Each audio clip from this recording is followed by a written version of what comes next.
Hello, everybody. My name's Milan Starcic. Welcome to Freedom Rising, a podcast dedicated to empowering individuals on the journey to personal growth, lasting serenity, and freedom from addiction. Tune in and join the movement. Your journey to freedom starts here. You know you are welcome anytime. Hey, everybody. Welcome to the 9th Recovery Freedom Rising podcast. We're here to grow in our journey together. I'm Milan Starcic, and this is my co-host, Dustin J. We're two souls on the path of recovery with a desire to expand our lives and experiences and share them with you. Could you tell us a little bit more about yourself, Dustin? Sure, Milan. My name's Dustin. I'm a grateful recovering addict. I've been working the NA program for a little over 3 years now. I first came into the program seriously, I guess, in September of 2021 after, hitting one of many lows in my using days. I had a pretty serious addiction to a hard drug for over 20 years. I Before coming into NA, I tried many other routes to deal with my problems and my addiction. I knew probably for 15 of the 20 years that I had a problem, and it was certainly getting worse and worse as time went on. And I, for some reason, for myself, with NA and 12 step, I fought it for a long time. I had a stigma around it. I wanted to try to do it a different way than a 12-step program for some reason. I really did try every other avenue before landing here. And really once I kind of surrendered and found this program and really dove into, working this program, I started to find a reprieve from the using and that. And it's definitely been a process for me. Like I mentioned, I've been here for a little over 3 years and certainly never got it perfect right out of the gate. I just was looking at my phone here before we started, Milan, and just see I'm at my 127th day. So, just over 4 months totally clean and sober for the first time since I was probably about 18 years old. So, Now, you say you had a resistance and a stigmatism to the program. mhm. Can you describe a couple of, like, for somebody else out there who's, maybe still sitting on the fence with the program, what was those barricades and how they finally got crossed to be able to come to the program? For sure. So, I honestly don't really know exactly where the stigma came from for myself. I've shared in our meeting where you and I met. I'm a child of an addict. I lived in a house full of addiction growing up before I was really even aware of what that was. I was always aware of AA, NA, and heard the terms. I never really knew exactly what one was or wasn't. I just remember growing up, or when I was first became aware of these things and going around thinking, I'm not one of those people. I'm not, that's when you're really bad. That's, for some reason to me, that maybe had been when it got really bad. Like that maybe was where I was equating, total addiction and despair and everything else in my own views. What I ended up doing was I tried everything from private drug and alcohol counseling through government programs. I tried, at one point, I tried an outpatient program through Alberta Mental Health and Addiction Services.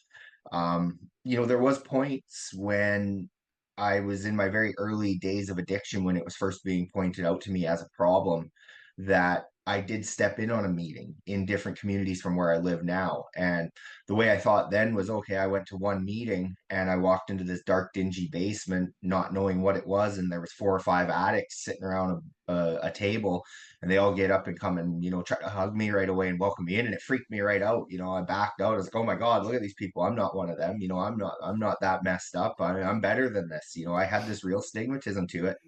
To be honest, the first times that I did that, them couple times, it wasn't going because I wanted to be there. I knew I had a problem, but I was only going there to get people in my life off my back. I wanted to go there to tell the other people that, hey, I went to a meeting, I'm cured. I'm no longer an addict. Leave me alone. Let me continue on. I've learned how to use responsibly. I don't have a problem. I went to a meeting, and that was literally my outlook on how it went.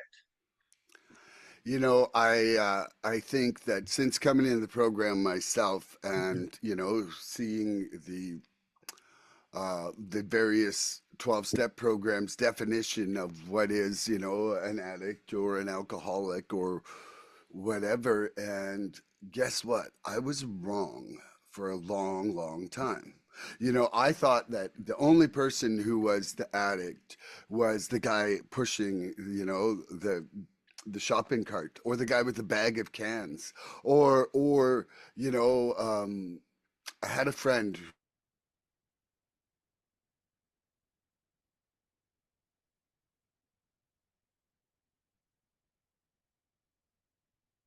had to drink every morning in order to just even start functioning his day.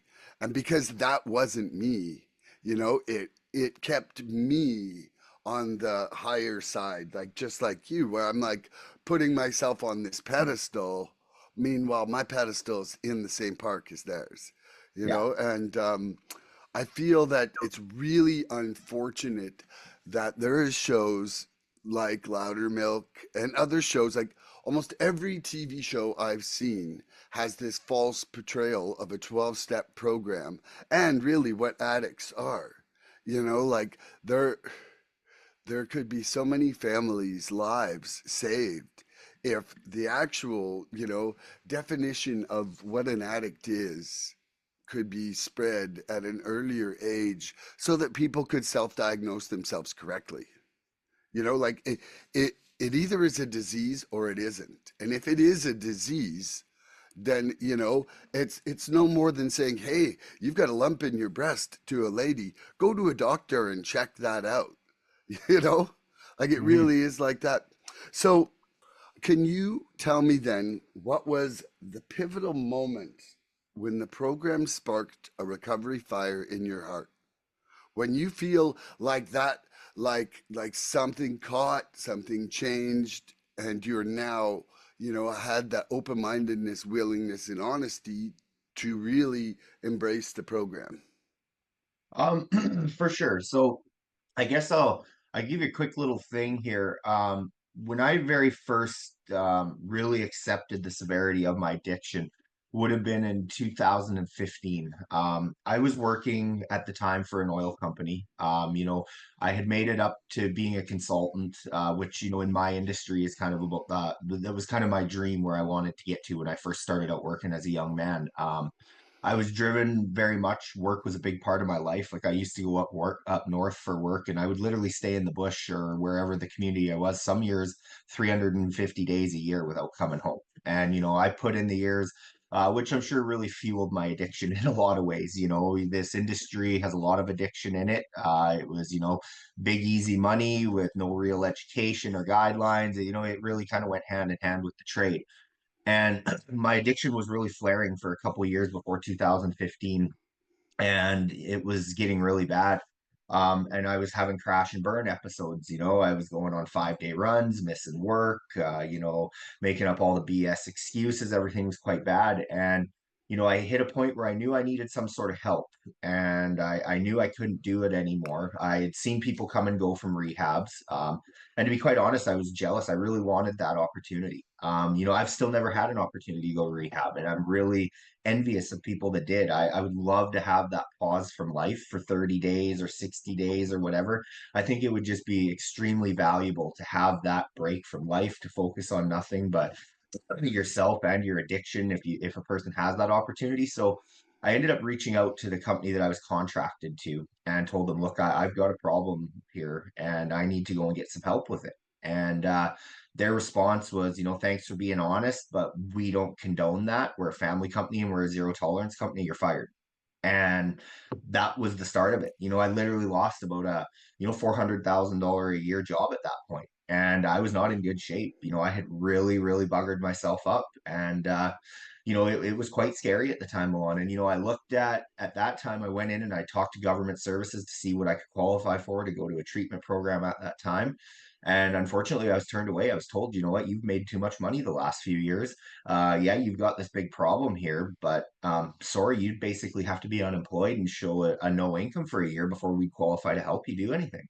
So, I really felt trapped and lost at that point. I had this crippling problem at the time. And I mean, it was bad at the time. It really was. I can't downplay it. And, you know, I ended up going back out and I would try these free government drug and addictions counselors. I still didn't find the NA at that time. And I would briefly get a hold of things and I'd maybe get a couple months clean. Life would start to seem a little bit better. I'd white knuckle things. And then I would just have another crash, another new low after that. And, this pattern progressed basically until 2021, until I had another big crash. I would rebuild my life each time. Thankfully I had enough contacts in my industry. I could jump to another company and go get another job, and I would last 6 months, a year, maybe 2 years one place, and then I would spiral down and do it all over again. And I had I had a pretty big legal matter happen in 2021, and I messed up out driving, and it cost me. It scared me. The consequences were big, and I really felt desperate and low, and it was in the middle of COVID. And I remember I actually thought I was going to go to jail for a while. I really thought I was going to have a decent little time of jail coming in front of me. I thought, I was more or less unemployable. I burnt all my bridges. I really didn't know what I was going to do. I have this family that depends on me to provide for them. And, I was panicking. I didn't really know what to do or where to turn. And I Googled NA, and it was during COVID. And at that time, Zoom meetings were a thing. And I clicked on, I went down through the list. And for me, I live about an hour outside of Red Deer, Alberta. And I seen this meeting for the Red Deer, Alberta Unity Group that met at the time, I think 9:30 in the morning. And I thought, you know what, I'm going to give this a try. And I clicked onto it. And because of that platform with Zoom for me, I was a really socially awkward person in certain settings, and especially when it came to admitting my recovery to a bunch of strangers. So I found this platform where I could click onto a link and I could open up a meeting and just listen. And I remember I kept my camera turned off for probably the first 2 months. I wouldn't even let anybody see me. And that gave me some weird layer of security, I guess, or, hiding behind it still. But whatever it was, it allowed me to come in and feel comfortable enough to listen. And I remember I attended that meeting for the first time on September 2nd, 2021. And I think I did that meeting for a little over 3 weeks straight every single day, until I ended up finding my next job to go to. And I found a job up in Fort McMurray that allowed me to fly back and forth, which was really the perfect thing I needed at that time. Because it was more or less like putting myself into a dry world prison kind of thing. My wife would drop me off at an airport. I would fly into a work setting where there was drug dogs the second you got off the plane that checked you, and then you did your shift, and then you got back on a plane and you flew home, and my wife picked me up at the airport. I had no opportunity, but you know, I was uh, I was in this setting where I had these virtual meetings, and within that first 3 weeks, I was just there was something in there that resonated with me. I somehow maybe had hit a low enough low, or had found enough despair and pain, that I found this group of people that were talking my story in one way or another. I didn't maybe relate to every single one of them, but a good chunk of them, right? And yeah, within that first week, I found a man came on and shared his experience. We had very similar backgrounds, similar work experiences. I seen a lot of myself in him, and I at the end of every meeting they would talk about, get yourself a sponsor, get yourself a sponsor. And I was so desperate at that time, I was willing to do and try anything. And I did. I think it was probably 4 or 5 days in, I asked him to be my sponsor, and he was my sponsor for 2.5 years after that, kind of thing. And yeah, that was kind of how I came to the program. So. That's awesome, and they call it the gift of desperation for anybody who's new out there, or rock bottom. Mhm. And quite often, it seems for addicts that you need to have a point where your back is against the wall, even emotionally, physically, financially, or a combination of all three, where you almost feel like the only choice is recovery. Mhm. And for myself, that took a heartbeat stopping in order for that moment to occur. I think at this point, what I would like to point out to people is, if recovery or if your recovery doesn't involve treatment, right? There really is no way, other than going to a meeting in person or online, for you to get the proper guidance through this program. I truly believe that it's impossible to do this program correctly on your own. And I'm not telling somebody what they have to do, but I do know from my own brain that it would have been impossible for me to guide me to my recovery. And, things that they say are go to 90 meetings in 90 days. Why? Because then you're with a recovery community, whether virtually or in person. You have to shed your using community because you need to build yourself into a community of like minded individuals. And they say 90 meetings in 90 days. They say get a sponsor. Why do you need a sponsor? You need a sponsor because a sponsor is somewhat like a mentor who guides you through the book and the steps. And basically, inside my heart, this is a program about using the steps to create a spiritual experience that brings you back into unity in your life, that allows you to have life with acceptance and without substance. Yeah, absolutely. I when I first come in, I knew I had a drug problem, and I thought that was all it was a drug problem. I really thought that's all I had to do was stop doing drugs and life would be better. I'd mentioned before I pretty much tried every avenue except for this, leading up to this. I did everything from counseling to I was dealing with a fella out of Victoria that was, he was world renowned for psilocybin therapy, mushroom therapy, and all these journey experiences. And I went down that road for a year and a half. I literally tried to buy my way out of addiction. I spent some big money at points when life was going good, trying to shortcut it, trying to get the quick instant gratification without doing the work. And when I came into the program, knew there was 12 steps. I couldn't tell you what any one of them were. I didn't know anything about a tradition. I didn't really know what a sponsor was. I had no idea about any of it. And I couldn't agree with you more, Milan. You need that community. You need that whole part of it. For me, not having gone to treatment, um, I think maybe from my prerogative, it was a lot longer learning curve for me. It really was. I've shared with you before, Milan, that when I came in, you know, I hit my low that brought me here, and I thought that was it. That was my low. Well, I'll tell you what, I learned over 3 years that that low can get lower each time, and it does. Every time that you bugger up and you go out and that happens, it does tend to get worse. For myself, I've had two real relapses since I came in, and each one of them instantly picked up where it was as bad as it was when I started, almost. And it got worse, and it really did. And I found out that for myself coming in here as a newcomer, I was going to work the program my way. I was going to pick and choose the parts I liked. I was going to do it Dustin's way.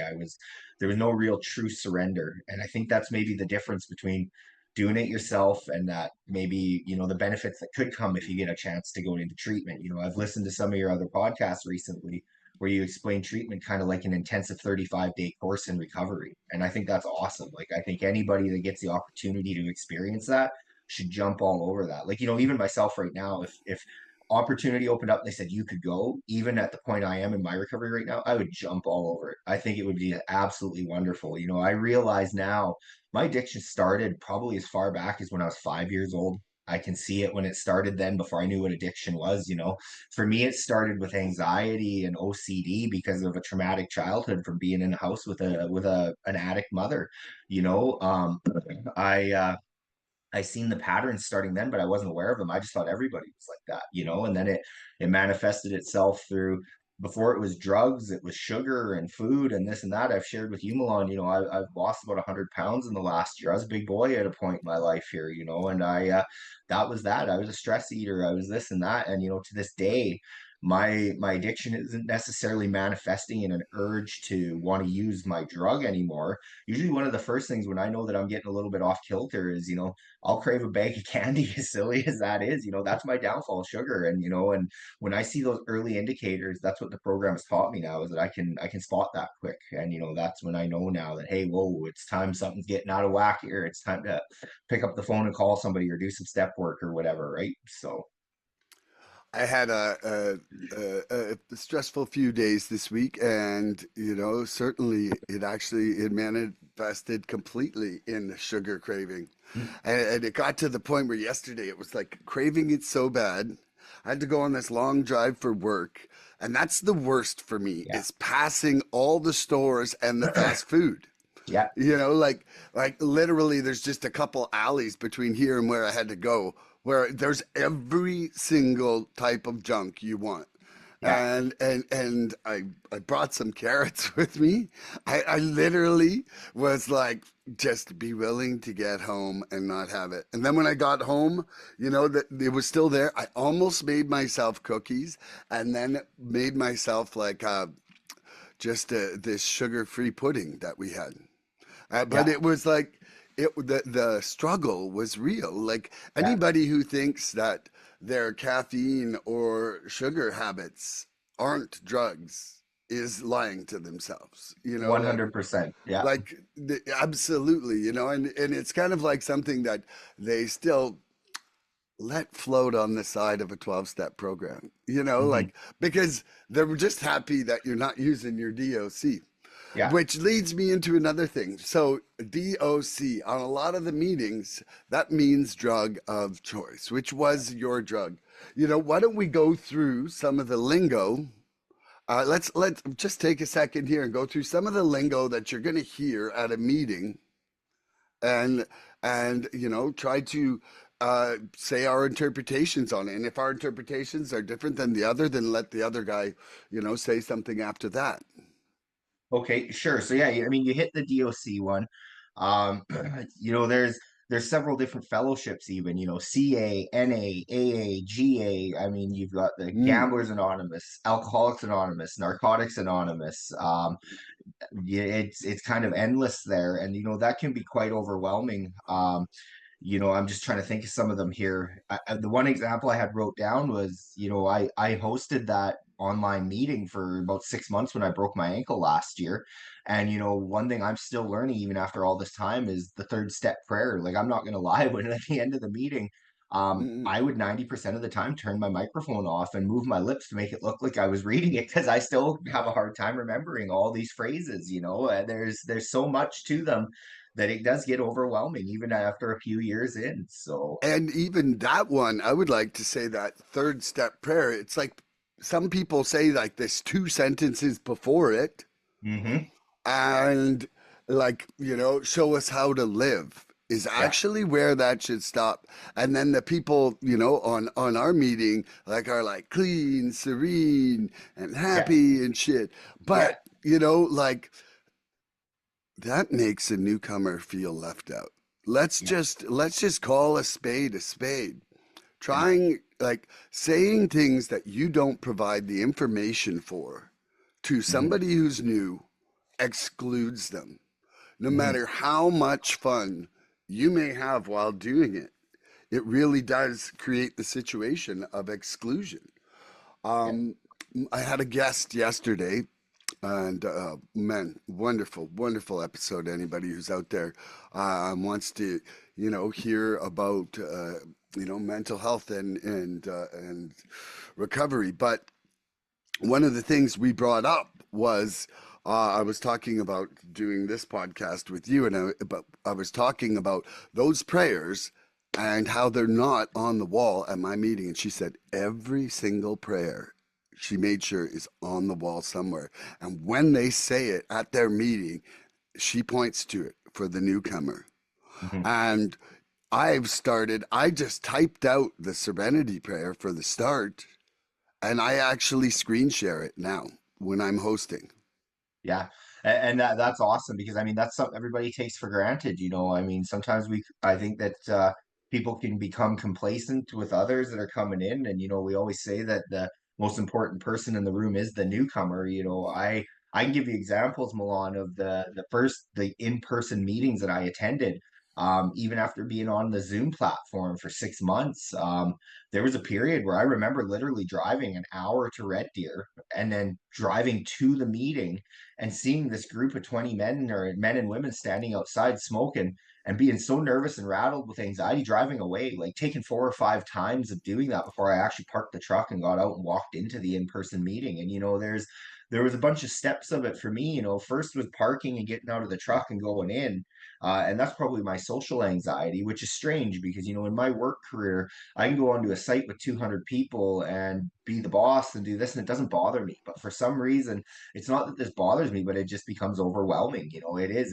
It's a vulnerable situation. It's taking those masks off. It's going in and admitting this problem. And you walk through this pit of smokers that are out there, and some of them are rough and gruff looking. Some of them, I mean, we're judgmental as addicts. Let's not be honest. Like, we're full of character defects, and me especially. I'm one of the worst. And you go through, and there's all these guys that want to hug you as you're going by, or they're saying their sayings to you. Fake it till you make it, the whole thing, and it is overwhelming. There is no doubt about it. It used to scare the shit out of me, and then you walk into the meeting and you sit down, and I mean, every meeting's a little bit different. Some sit in big circles, some sit at tables. Depending which fellowship you're going to, the meeting can run different. I've thought and said, when they pass around the pamphlet with the phone numbers, it would almost be nice if they had kind of a step-by-step structure on how this meeting works, what you're supposed to do. Like, sometimes meetings can almost be like when you're sitting in church and, after certain things, there'll be phrases said, almost like a chant amongst the group. And for a newcomer sitting there, it'll make you feel out of place and, a little bit uncomfortable to start with, which is maybe part of the process, but it can be intimidating for sure. I don't think that that has to be part of the process, and I think that's why we're here today. I think I think that intimidation and feeling out of place is partly just due to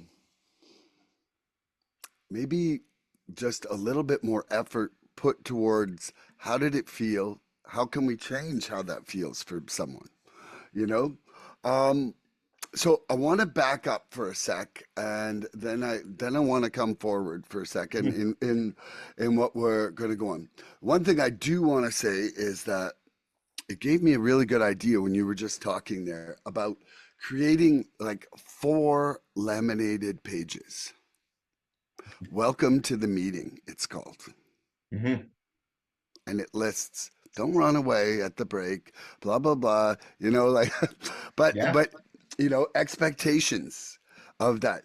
I'm gonna talk about this actually at my next business meeting, and um, even you could have it set so the host send it to the newcomers in the digital meeting, just a little Hmm. PDF. Yeah. Ooh wee. Well, I'll Okay. give you a prime example of one of those, Milan. Actually, I don't think I've ever shared this story with you or maybe anybody else. So, I actually hit a year clean at one point in my recovery here. White knuckling it, picking and choosing the program. It worked well enough to get me to that year. And then, because I wasn't really working my program properly, I eventually ended up going back out. But nonetheless, it was actually the night I was supposed to take my 1 year cake, and I was in Red Deer for a meeting. My wife at the time, there was two of us going to celebrate our 1 years, and my wife had volunteered. She bakes a lot to make the cakes for both me and this other lady that were in the program. And I was still having a lot of social anxiety about going to in-person meetings. It might have been one of the first 3 or 4 in-persons I had went to, believe it or not. After a year here, I'd done it all on Zoom. And so I show up to this meeting. I've got these two cakes, and we go down to the location where it's going to be. And I'm standing there outside. And while we're standing there outside, I realized that the other lady taking the 1 year cake is a person that I know from the past that knows my wife. And it's the first time I've ran into this person. I knew they were an addict. I was an addict. And this person, we had some chaos in our lives because of this. And all of a sudden, my sponsor says to me, "Oh, shoot, we have to change locations. We're not going to do the meeting here. We got to go up to another church up on the hill, and we're going to go from here to there." And seeing that person and getting into this whole overwhelming feeling for myself of being at this in-person setting and having to take this cake in front of everybody. No word of a lie. When we went to change locations, I left. I went home. I never went and took my cake. I was so freaked Oh, out and anxious. Like it was, that's how overwhelming it was to me. I mean, I really struggled with the stigma part about all of this. And, I still do, Milan, like not in my personal life. I don't care. I've fully admitted to the people that matter to me, I'm an addict. I don't hide it. I get worried about it with my career and my work. Unfortunately, there is a lot of petty people out there that will use some stuff against you still to this day. And whatever the reason was. So I mean, that goes to show you that was a year sober. I mean, but I also wasn't that healthy at that time. I wasn't truly working a program. I was a year sober, but I got to be honest, I was more white knuckling it at that point than I was truly working a program. So just from your sentence there, I think I would like to explain something too to anybody who's new out there.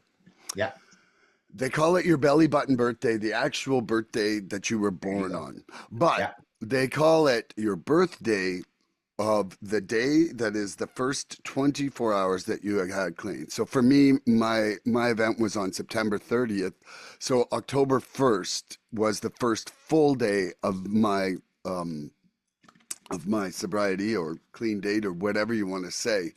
Mm, And so every year that is celebrated inside the program for somebody. And it's not celebrated so that you get like a gold medal and get to be like the Olympic king. It's celebrated so that somebody new can see that the program is working. mm, Generally, at these birthdays, my experience has been that either a friend or a sponsor gives them their medallion and another person gives them their cake.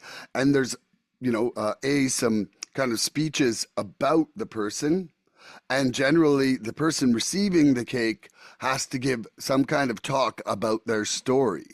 So I just wanted people out there to know that are new to the program. Like, there's a reason that there was some social anxiety for Dustin there. Like, he literally was going to have to get up in front of a bunch of strangers and give a speech. It wasn't just like, why couldn't he eat cake at a party? Like, mm. I just, there Yeah. was a bit more going on there than I think somebody who's new would understand even, which, it's funny, like that's how easy it is for us to assume newcomers know what the hell we're talking about.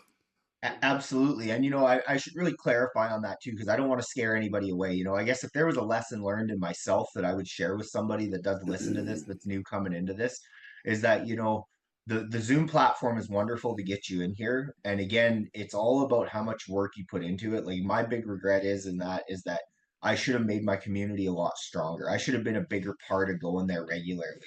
And I mean, my disease loved for me to sit there and say, "Oh, well, you're busy. You don't got time. You work away so much, and this and that." And that's part of the reason that those meetings were a challenge to me is because I wasn't asserting myself enough in there.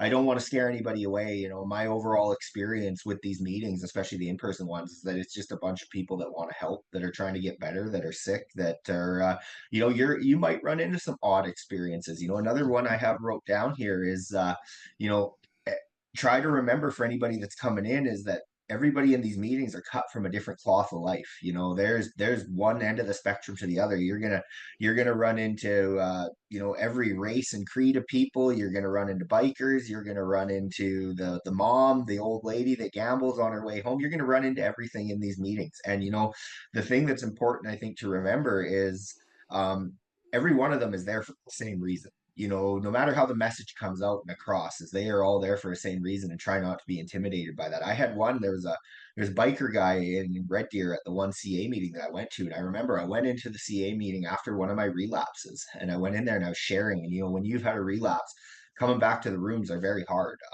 They can be quite intimidating. You come in with your head hung low and sitting there sharing. And I remember I had talked about how hesitant I was to come in and how scared I was to come back. And this guy kind of stood up right after me and did the share. And I still to this day don't know if it was directed at me or not. But in my mind, in my own sick mind, he was talking directly to me out of that room of 40 other people. He was speaking to me, and he said a statement about, well, maybe you need to go back out and get your ass kicked one more time and get a licking hung on you one more time before it's bad enough that you want to do this. And I remember I was so offended by that. I was so mad, and I sat there and I stewed on that. I mean, well, I still remember it a year or two later.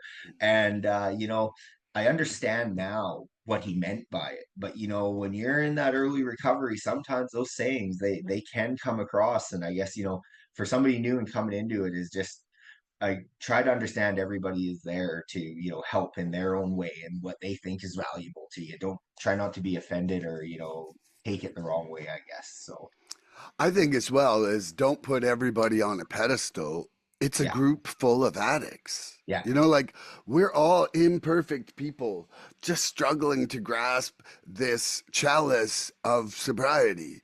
And we're all making mistakes every day along the way. And I think that there's really too much judgment about perfectionism or not inside hmm that, and I see that happen all the time. Now I just want to go back to a little bit more of the terminology. hmm So the serenity prayer that Dustin was talking about is the prayer, and it's basically about acceptance. God, grant me the courage.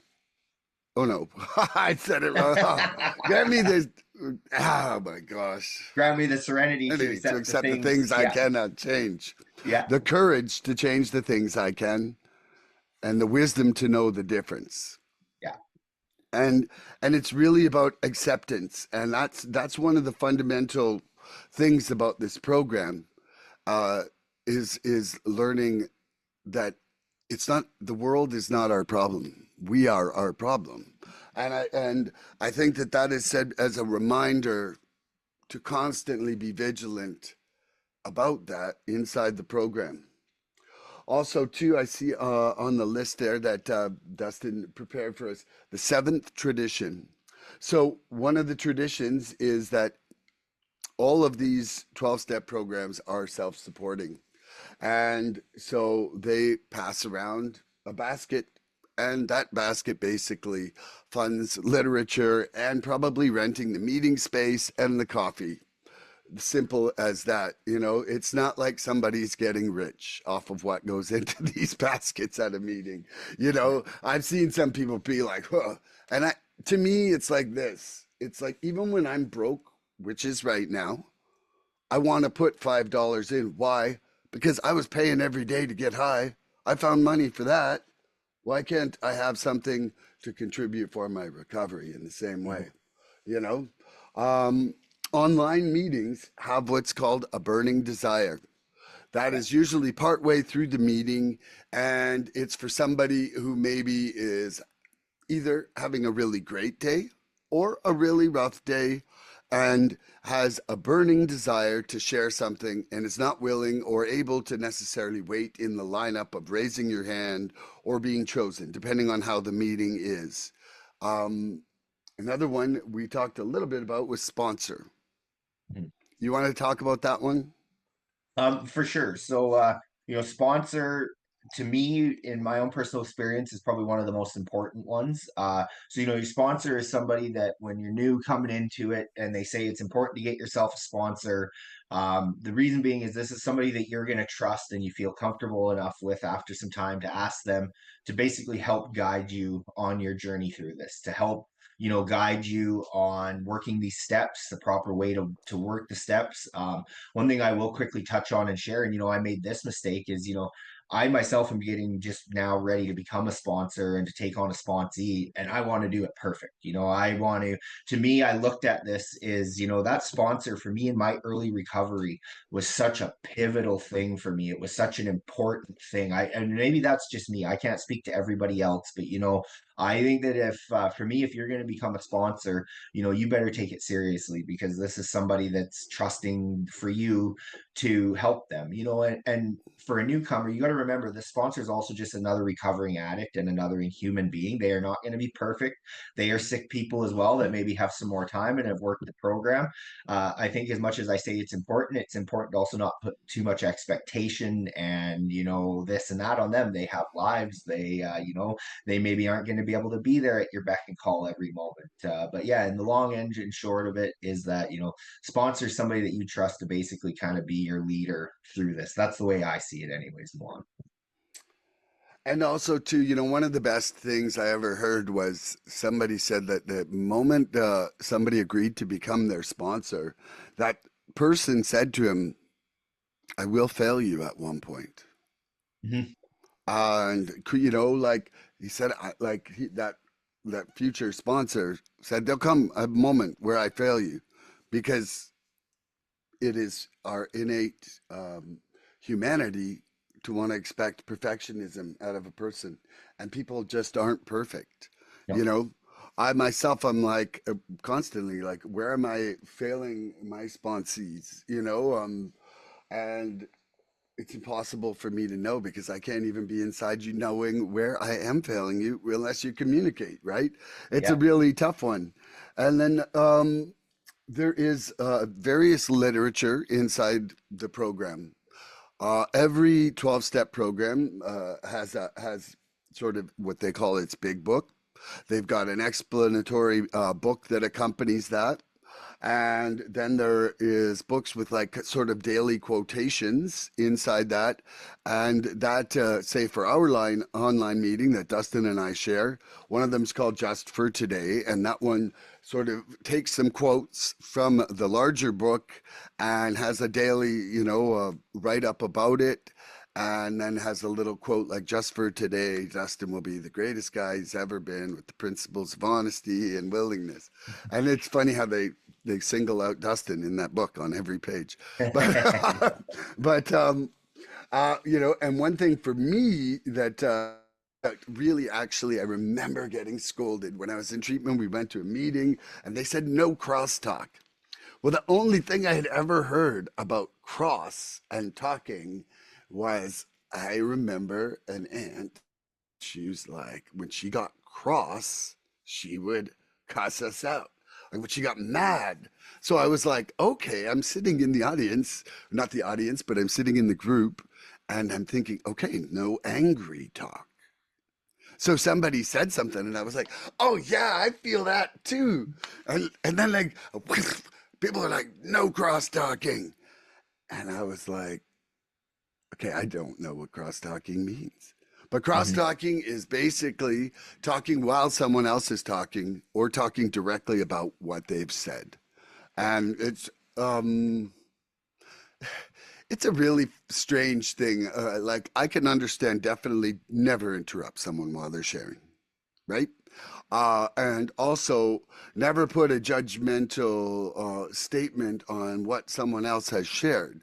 But, to think that your share is not going to be influenced by the shares before you and is, I just don't think that's real. I just don't think it's real. Now, you can go about your share not mentioning what just influenced you, you know, Mhm.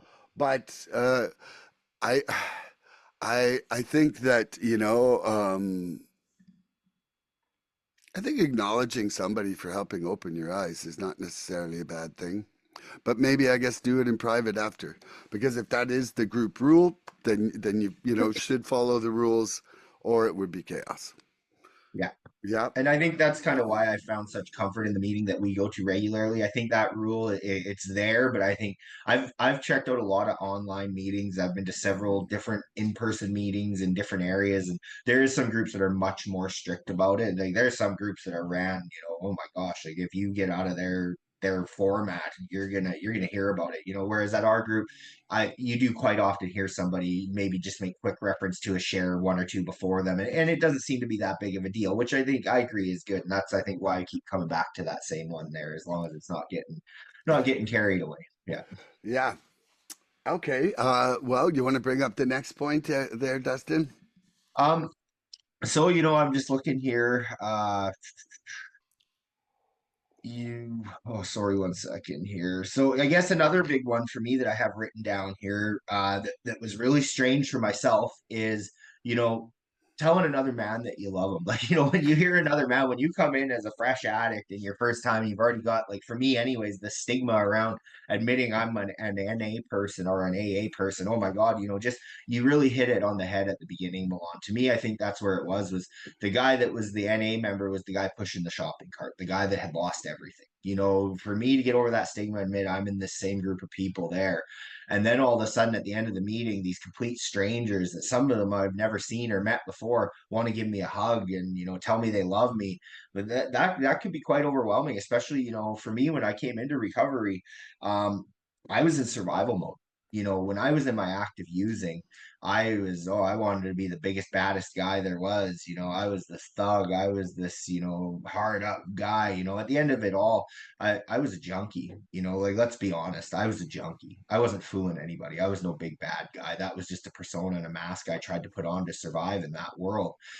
So when all of a sudden you've got these guys that are usually the ones that come up and tell you they love you and hug you are some guys that have got some pretty good clean time, and they've really done some spiritual work on themselves and worked some steps. And when you got this other guy that might look at face value like yourself, that's willing to walk up and give you a hug and say, love you, brother, or whatever, that can be really uncomfortable. And I mean, I'll be quite honest with you, it wasn't until about it took me probably a year of working with my first sponsor before I was okay to say that back and forth without it weirding me out. I'm not gonna lie about that. And I'm okay with it now, because I'll be honest, like, I usually end my shares online with, saying I love everybody in this room. And I do, I genuinely do at this point, because it's something I found within myself now. But for that first while, that was a very uncomfortable thing. It used to, I didn't want to say it, and I didn't want to hear it from you. It was that simple. So that's another one of those things that I guess, myself, when I see a newcomer in the room, I just really try to take that step back and remember where I was in them first few days, whether it was coming back from a relapse or the first meetings that I went to, and try to adjust my speed on how I approach those people, rather than going full bore. Dustin's been in recovery for 3 years mode. So for myself, I feel that there was kind of about 17 years where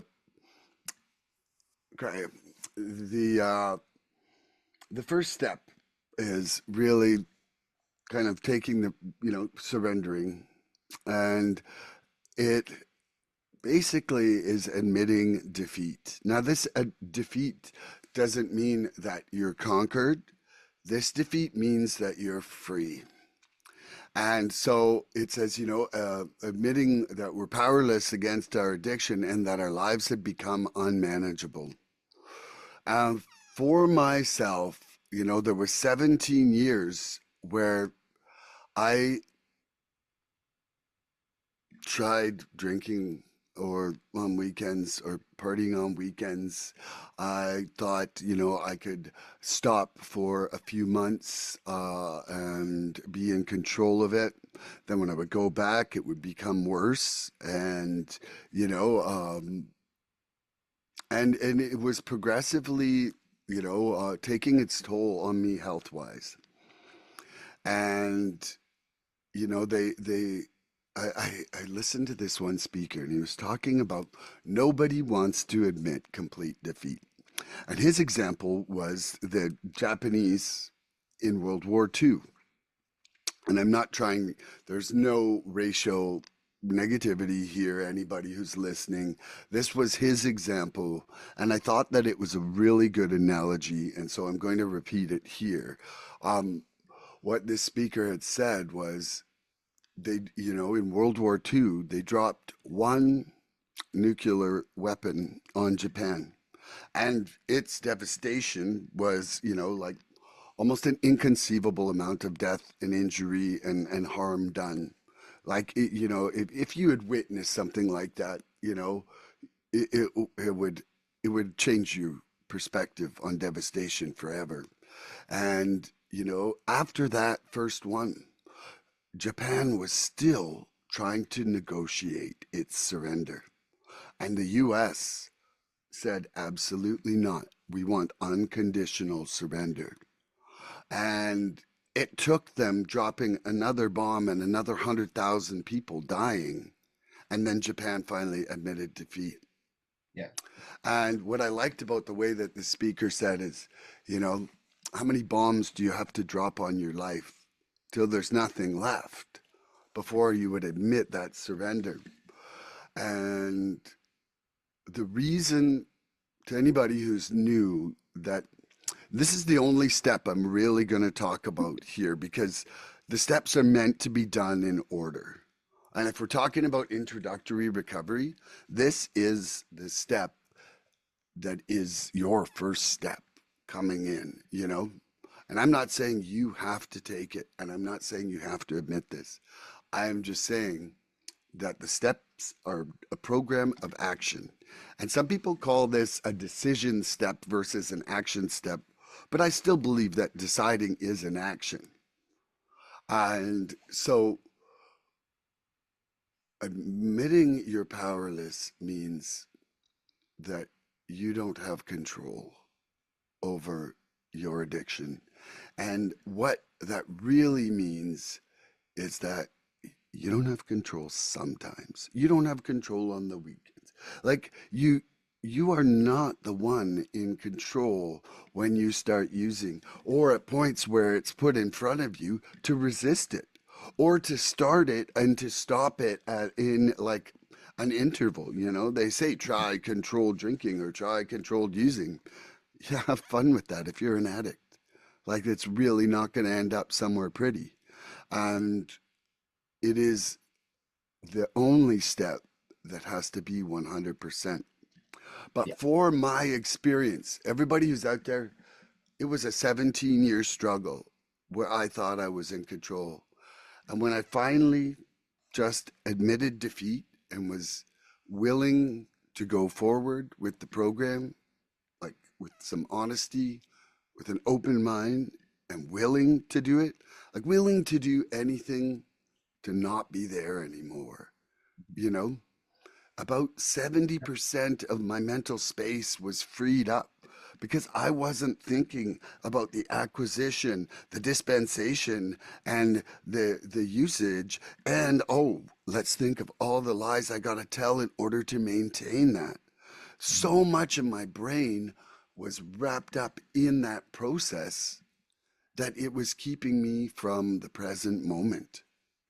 Like there was established just such a duality in my mind that there's no chance I was here with you right now because I was like anticipating those other moments. I was worried about the past. I was stressing about the future on that. And Yeah. I just really thought that, like there's a reason that all the steps are there. This program is designed to bring you back to the present moment and have a spiritual experience so that you can be living here now again without dwelling in the wreckage of your past or anticipating the chaos of your future, you know? Yeah. Yeah, and like that one there, actually, you just brought up, kind of reminded me of another couple ones I'll mention here quick. One big one for me was the word reservation and reservations. To me, um, Tell everybody personally, what a reservation is. so exactly. So for me, when I came into this, a reservation was something you did when you phoned a restaurant to book a table at night. That was what it was. A reservation was a native reservation. Those were the words that reservation meant to me. And now, this is one that really hits home for me. So a reservation is anywhere that you are holding back on your recovery is basically what it means. And, I can speak from experience. Reservations are what took me out the two times that I have since I came into this program. For me, what a reservation was I'd mentioned it earlier. I was picking and choosing the parts of this program I was going to work. I was doing it Dustin's way. I wasn't doing a true surrender. I wasn't surrendering to everything and every part of this program. I was still thinking that, what, my DOC was cocaine. That's what it was. But my reservation was, well, I'm not that bad because I don't smoke it. I haven't got to that progression of the drug use. My reservation was, what, that was my problem. So it's still okay for me to drink from time to time. As long as I'm stopped on my DOC, that's fine. My reservation was, I can still smoke weed because, it calms me down. It gives my anxiety a break. It does this. I had all these reservations. I wasn't praying because I'm not a religious person. I had all these reservations, and these reservations were where my addiction was sitting and hiding for me. And it took me out time after time. Like, I just mentioned at the beginning here, I've got a little over 4 months, and this has been the best 4 months of my life, to be quite honest with you, because I gave up all those reservations. I hit a bad enough bottom this last time that, I was willing to truly let go of those last reservations and do this properly, because where I went to the last time was not fun. And one more that I just thought of while you were talking there was in these meetings. I think back to when I first started coming. Part of the reason I first started coming was, I'd get myself in legal trouble quite often. And, lawyers will sit there and tell you that, and you see it in the meetings. I'm not saying everybody's there, but people want their attendance verification, right? I mean, a lot of people were coming, maybe not for the right reason, Describe whatever. what attendance verification is. Okay, sorry. So, sometimes, a guy like myself gets themselves in trouble, and judges and stuff will like to hear that you're going to get better and you're doing this and that, or for whatever reason, sometimes people will need a verification that they've attended a meeting for whatever their personal reason is. For my reason, it was because I was trying to stack those up as fast as I could to show a lawyer I was being a good boy to keep myself out of jail. And that was my experience. I'm not saying that's everybody's. And some of the times I went into recovery, I'm not gonna lie, they were not for the right reasons. I was there to save my own ass one way or another, and some not save my ass and get better, save my ass and keep myself out of jail was basically what I was trying to do at times. And when I would be in there, I would hear this saying, people would talk about, and I did it myself. Well, how long do I got to go to these meetings for? Why? How long is this going to take until I'm cured and this and that? And there was a saying that you would hear from the people with some time that were the regulars: keep coming back until you don't have to. And I used to think, what the hell does that mean? What does that mean? And I get it now. I don't have to come back. I have nobody telling me that I have to come to this meeting every day besides me. For me, that statement means I come to this meeting because I want to. This 9:30 meeting, weekends are my favorite time when I'm at work because I can participate and share in the meeting. When I'm at work, I sit there with an earbud in if I can, if I'm not in a meeting for work or doing whatever I have to do, and I just listen, which is still great. But the fact is, I come back now and I don't have to. I come back there because I want to, because this is something for me that makes me better, that makes me happier, that makes me feel well. And that's one other quick thing that ties into that keep coming back till you don't have to, that I really want to share on for like a newcomer here is, I am a guy that's came in and I haven't had a ton of time, but I've had stretches where I hit a year. I've had another time I was over 8 months, and I relapsed. I went back out, and you know what? I will tell you what, especially during those times, I was hosting those meetings. I wasn't huge in my recovery, but I was present. The people in the rooms knew me. I was a regular there and this and that. And I'll tell you what, after a relapse, it's pretty shameful feeling for an addict to pick their head up and come back in when they're hurting again. And it's almost kept me out. And I'm very grateful for the people. There's a handful of people in those rooms that after my relapses or during them knew what was going on because I wasn't there anymore. I wasn't coming to the meetings, and they would reach out, and they were doing it only because they care. When you're in your addiction will tell you that, they're judging you, they're doing this, it wants to isolate you, it wants to keep you away. And the biggest thing, when you hear in the meeting, when we're taking the tags there, you hear everybody say, keep coming back, keep coming back. There's another one. What does that mean? Well, to me, that means keep coming back day in and day out when things are going well. But most importantly, when you do have that relapse, come back. I used to think that when I was relapsing, I wasn't working my program properly.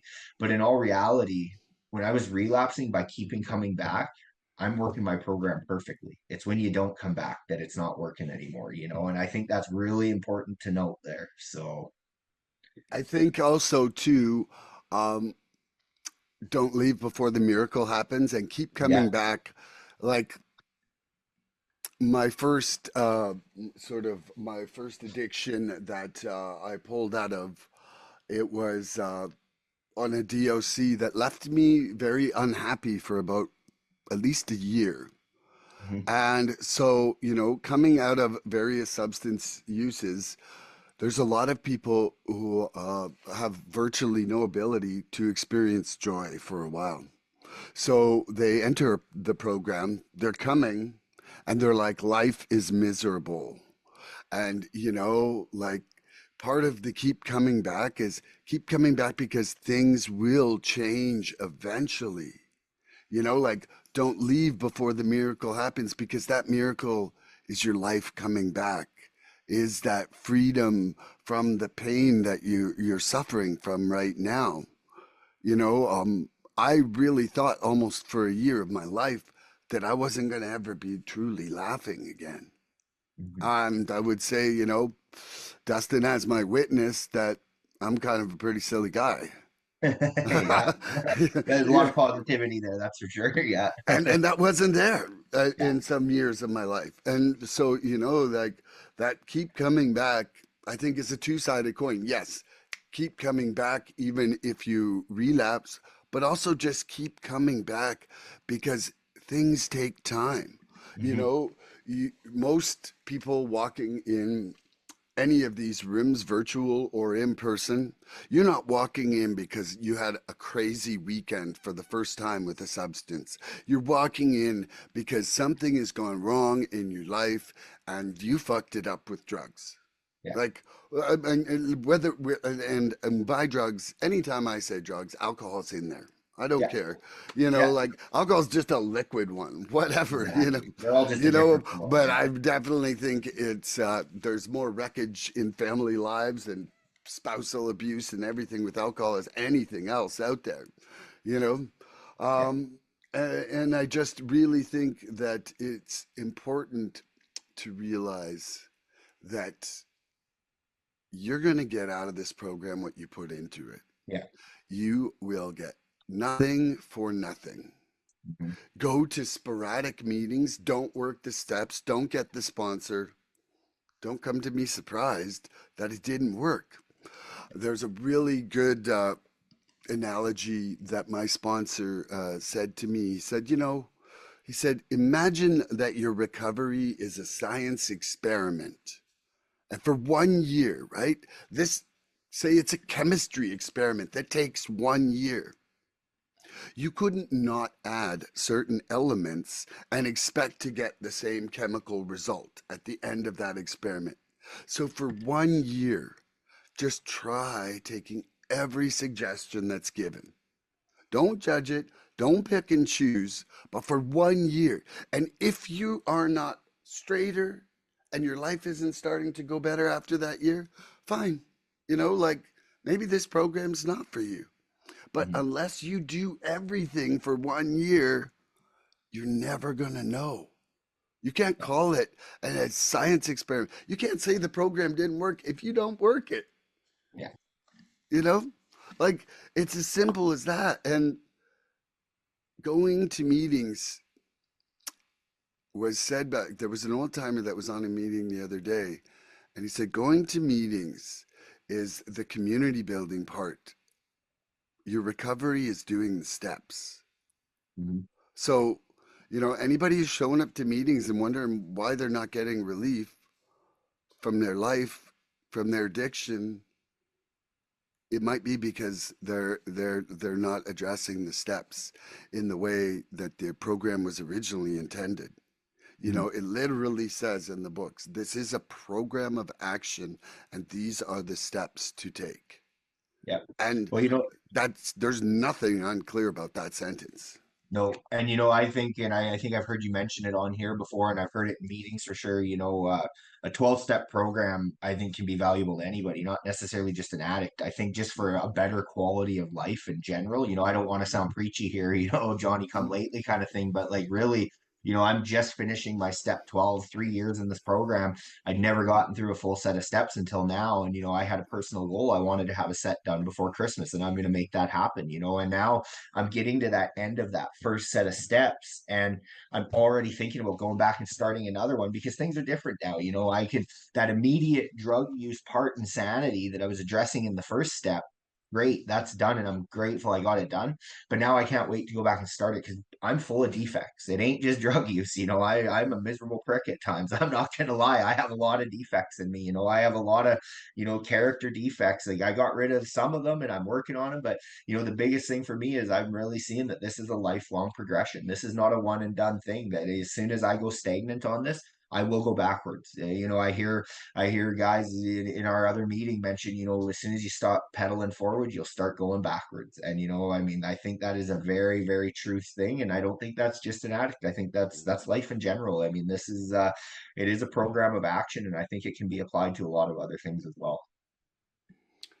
Another thing that you got here, which I touched on in a previous podcast with Caleb, but I do think that it warrants repeating in this episode, is about the trust in the process. Mhm. So when you begin school and you begin to learn to read, write, and arithmetic, you don't know the origin of every word you're learning.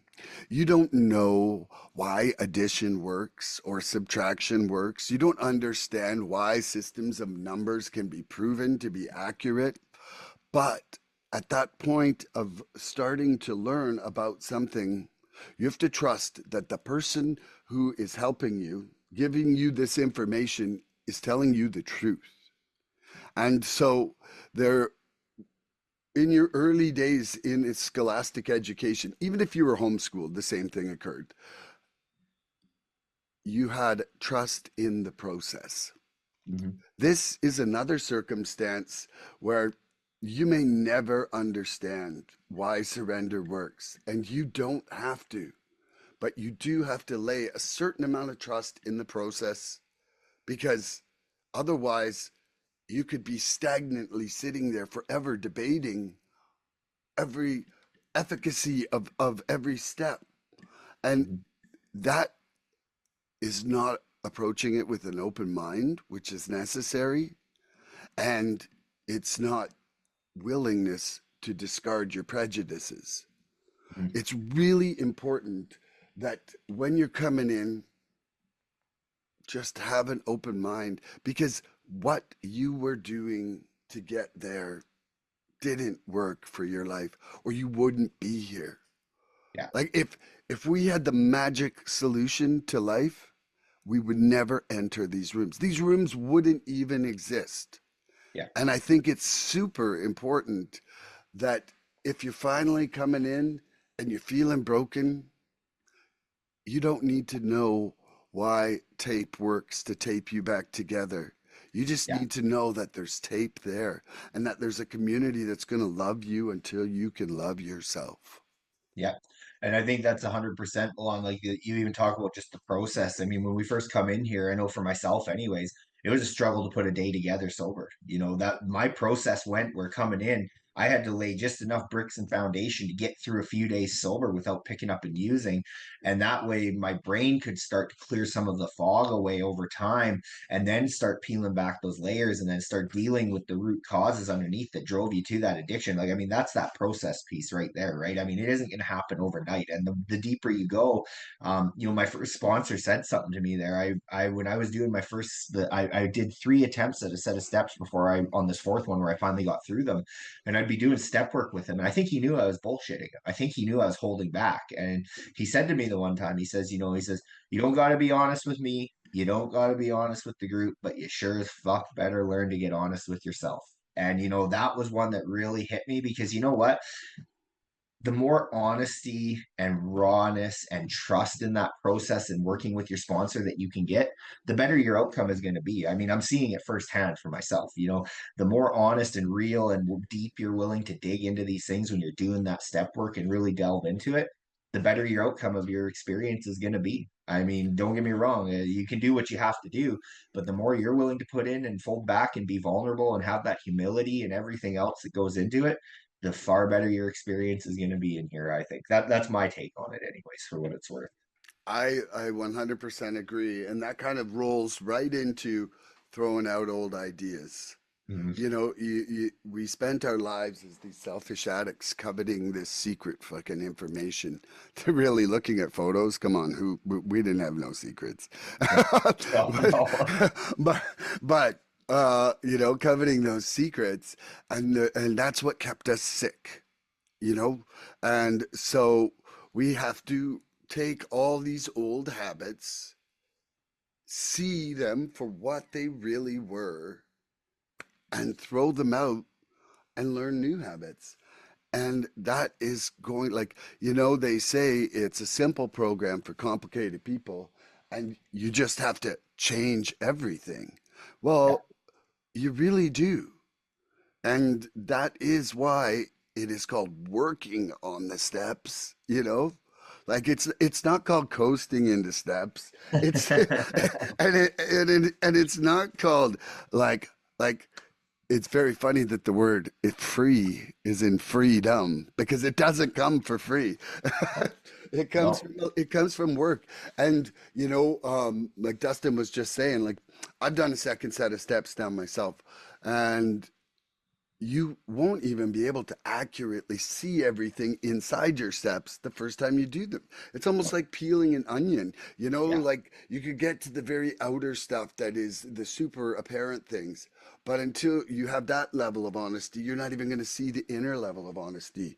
And, yeah, I was actually considering even just starting like a step working group for people who've already done them once but Mm. want to do them again, kind of like a Zoom meeting like this, just for a Yeah. group of the guys that we know in our community who might want to just keep working on some step stuff. Yeah. Even if it was meeting twice a month, just so Yeah. that at least we're not sliding backwards like you were saying, right? Yeah.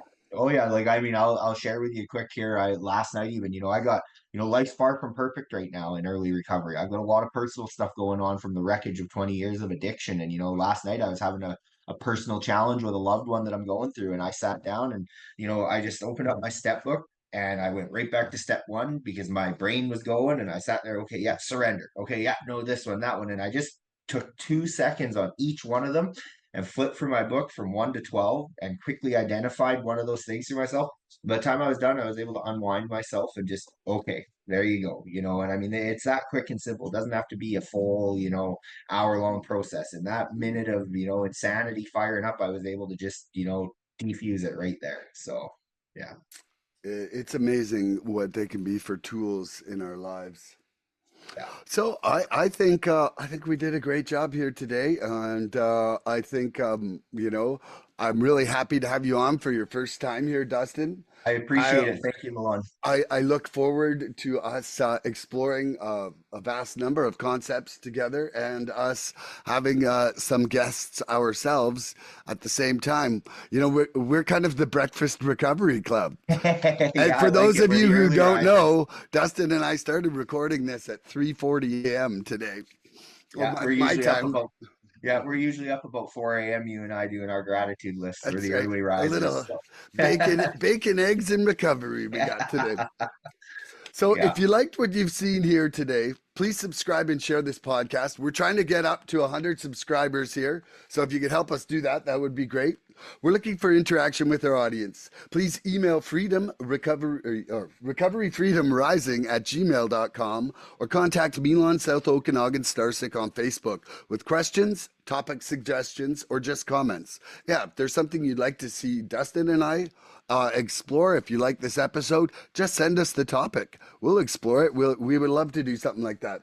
We'd love to hear from you. We're hoping to create slideshows of the freedom rising in your lives. So please send any photos of you flourishing in your life as a result of your recovery. Tune in next episode for more recovery fun. Catch you later, everybody. I love you like tons. I love you too, Milan. Any time of day.